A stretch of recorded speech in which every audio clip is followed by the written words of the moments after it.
Good evening. I'd like to take a moment just to thank you for allowing me to come and share this great moment tonight. It was last Sunday, before that word, we were riding in the car, and my wife just happened to say, "Oh, I forgot, they want you to speak at commission." So, a little bit of nervousness and panic comes across. What in the world am I going to say to them? What can I say that inspires them? Maybe carry it with them to take them to new heights and make this night that much more special. That pressure and that nervousness sort of built up over a few days. When I finally came to my senses, I decided to look back on my experiences in graduation ceremonies. I've had some of that. And just try and figure out what the keynote speakers, what the convention address was all about in my graduations that stuck with me and meant a lot. So, looking at that, I came across 2 points, and one was a big difference between those commencement addresses and tonight, and one was a similarity. That difference was that I didn't really know any of my speakers in my graduation, and they sure didn't know me. And I think that's a big, big difference. And I've gotten to know all of you at least a little bit over these past couple of years. You know, being a student, graduating high school, I had never backed my car into a speaker's wife's car before. I had never backed my car into a telephone pole at the speaker's house before. I had never been beaten over and over in golf and basketball by the speaker. I'd never spent an evening at my graduation speaker's house watching a movie that I starred in and playing a trivia game with sport band. My graduation speaker had never gone through the same pain and hurt that we all did with the loss of friends. And my graduation speaker and his wife had never taken a real interest in my life. Had never prayed for me, prayed for me to be safe, to make good decisions, and to succeed in life. This one difference, the more I thought about it, became more and more significant. And I hope you as well. And I hope that this difference overcomes this one similarity that I want to talk about. The one similarity I noticed was in all the words that these commencement addresses that these speakers gave. I can't remember a word they said. And they tried so hard, I'm sure it was great, but I just don't remember.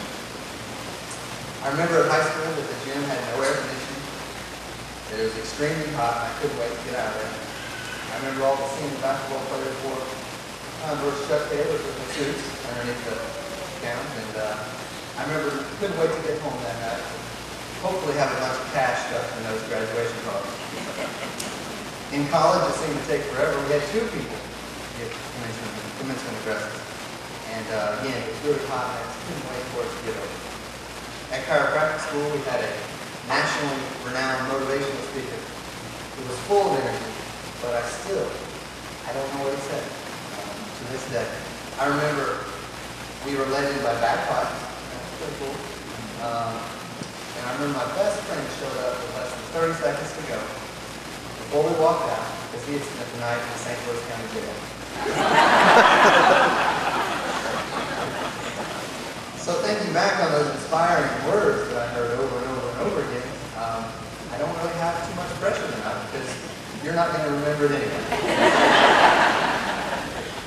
Well, maybe this night will be different for you. It's not about me tonight. It's completely about me. It's about the friendships you have with people sitting next to you. All the experiences you shared. It's about your families and friends sitting out there, so proud and so loving. Tonight is definitely about looking towards the future, but it's also about taking time to celebrate this accomplishment, to celebrate this night. I may not remember what was said in my graduations, but there are many, many things I remember about high school that I'm sure you will as well.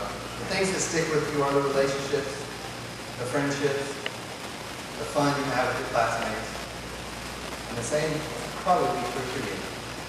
Whether it's memories from your senior trip, athletic events, church youth groups, nights out on the weekend with friends, playing apples to apples and Guitar Hero at your teacher's house in the summer.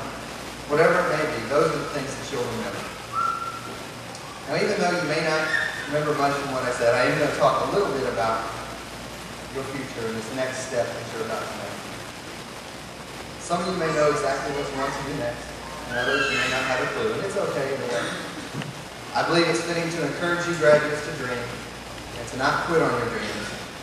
I believe the best advice I can share with you on how to accomplish those dreams is to talk to you about belief and faith. Always say to yourself, I will not quit. I have faith in my future and a hope that is assured of God's promises to us. Jeremiah 29:11 says, For I know the plans I have for you, plans to prosper you and not to harm you, plans to give you hope and a future. It's promises like this that can strengthen your faith and your belief. I want to tell you a short story. In 1859, a guy by the name of Great Blondie. Anybody ever heard of him? He's the man who invented the high wire ring. He decided he was going to try and cross Niagara Falls on a tightrope.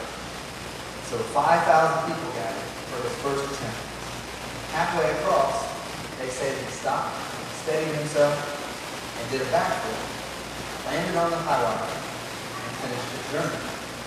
They say over the next year, he crossed it several times. They say he did it with a blindfold, chained up. They say he took a little stove out there one time, stopped, cooked an omelet, ate it, and then finished his trip across. They say he rode a bicycle across. But I want to talk to you about one time he crossed when he was going to push a wheelbarrow. He stopped before he got going, and he turned to the crowd, and he said, Does everyone here believe that I can push this wheelbarrow across Niagara Falls? And of course, everybody in the crowd stood up, raised their hands, and said, Yes, we believe it. Well, then he singled out one person, and he said, You, sir, do you believe that I can cross pushing this wheelbarrow? And of course, he said, Yes, I believe it. Are you certain that I can cross pushing this wheelbarrow? Yes, I'm certain. Are you absolutely certain that I can cross this tightrope pushing this wheelbarrow? And he finally said, Yes, I'm absolutely certain that you can cross. Well, thank you, said the Great Blondie. Now, get into the wheelbarrow. Like that man in the crowd, you know a lot of things. But also like that man, there will be times in life when knowing things won't matter as much as how scary that moment is that you're facing. And when that happens to you, you'll have to decide whether or not to get into that wheelbarrow. There's going to come a time when in order to succeed, you have to take a big leap of faith. If that time comes, I sure hope that you will get into that wheelbarrow. Before he died from cancer, former NC State basketball coach Jim Valvano once said, My father gave me the greatest gift anyone could give another person. He believed in me. Look around. This place is full. It's full of people who love you, care about you, and full of people who believe in you. I believe in you. I really meant what I said earlier about being honored to speak to all of you tonight. If nothing else, what demonstrates to me the quality of people we have on this stage is seeing how much my wife loves each and every one. When we had you over to our house Wednesday and gave you the move, you saw how much time and effort and love she put into that. While I also experienced in the 3 weeks leading up to that, the 172 times she cried tears of love and joy over all of you as she did that. And I can promise you that just because you're graduating, Megan and I are not done supporting you, being your friends, and praying for you. There's a feeling of nostalgia or reminiscing tonight, a feeling of all of us already sort of missing you. Maybe there's a little feeling inside each of you missing high school already. Maybe. I want to close tonight with the way that Andy Andrews closes his talk called The 7 Decisions.